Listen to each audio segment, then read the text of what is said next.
warahmatullahi wabarakatuh. Kami dari kelompok 2 pertama-tama akan memperkenalkan diri. Nama saya Muhammad Dani Thomas, absen 19. Nama saya Nyesai Nursa Putri, nomor absen 35. Nama saya Nursia Rumah Sadia, nomor absen 36. Nama saya Indra Fadila, absen 4. Di sini kami akan menjelaskan materi apa itu microwave. Berikut penjelasan. Microwave link merupakan sistem komunikasi yang menggunakan gelombang radio dalam berkomunikasi.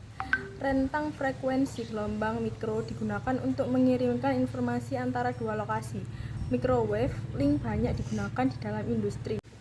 Memiliki fungsi untuk menerima serta memancarkan gelombang mikro atau radio dari BTS ke Base Station Controller (BSC) atau juga dari Base Transceiver Station (BTS) ke Base Transceiver Station (BTS).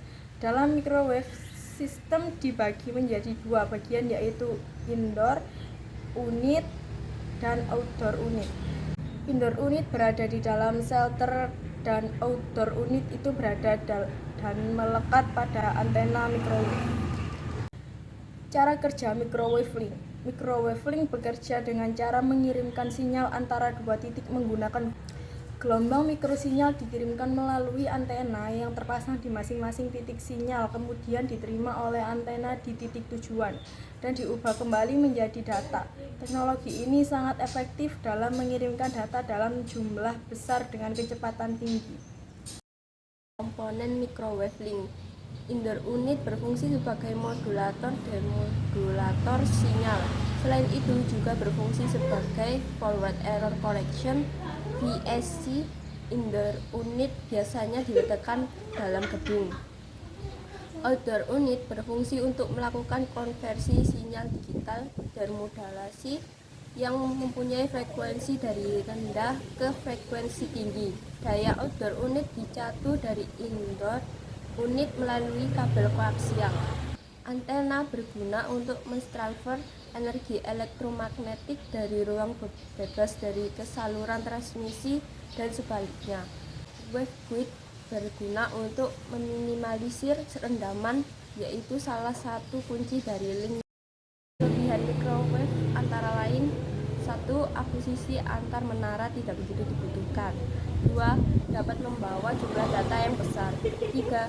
Biaya murah karena setiap tower antena tidak memerlukan lahan yang luas. 4. Frekuensi tinggi atau gelombang pendek karena hanya membutuhkan antena yang kecil. 5. Bandwidth yang tinggi. 6. Kemampuan hantar yang tinggi. 7. Mudah dalam instalasi. Aspek keamanan radiasi IMR gelombang radio mikro juga ditentukan oleh standar dan pedoman, dan seringkali zona pengecualian paparan manusia terdapat di sekitar bagian depan antena parabola, gelombang mikro, klakson, dan antena elektrik. Tugas keselamatan juga harus mempertimbangkan di sekitar ujung pandu gelombang terbuka dan saklar pandu gelombang dengan port yang tidak terputus.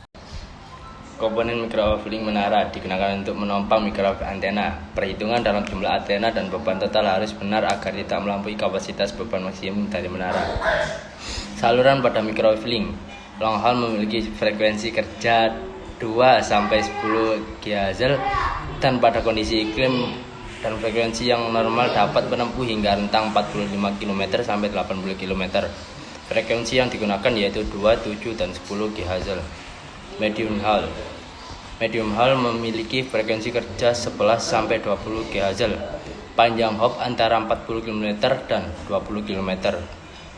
Frekuensi yang digunakan adalah 13, 15, dan 18 GHz. Short haul menjangkau jarak paling pendek dan bekerja pada jangkauan frekuensi tinggi 23-58 GHz. Frekuensi yang digunakan adalah 23, 26, 27, 38, 55, dan 58 GHz. Definisi jaringan microwave link yaitu 1. Backbone telekomunikasi adalah komunikasi radio terestrial yang dipakai untuk kapasitas besar (SDA/SDN 1). Kedua, transmission link adalah komunikasi radio terestrial yang dipakai untuk kapasitas kecil dan menengah.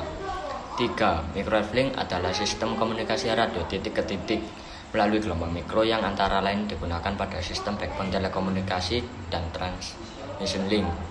serta mempunyai fungsi untuk mentransmisikan informasi dari satu stasiun atau titik ke stasiun atau titik lain. Keempat, studio transmitter link adalah komunikasi dari titik ke titik yang menghubungkan stasiun penyiaran dari suatu lembaga penyiaran ke sarana pemancar dan sarana transmisi untuk menyalurkan siaran. Kelima, spurious emission adalah emisi gelombang radio di luar bandwidth yang ditentukan.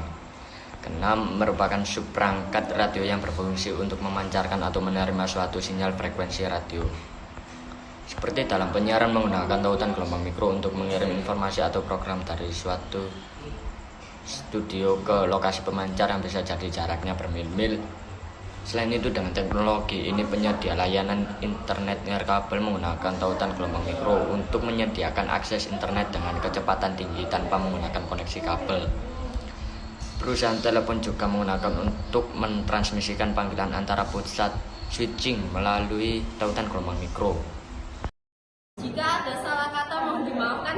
Wassalamualaikum Warahmatullahi wabarakatuh.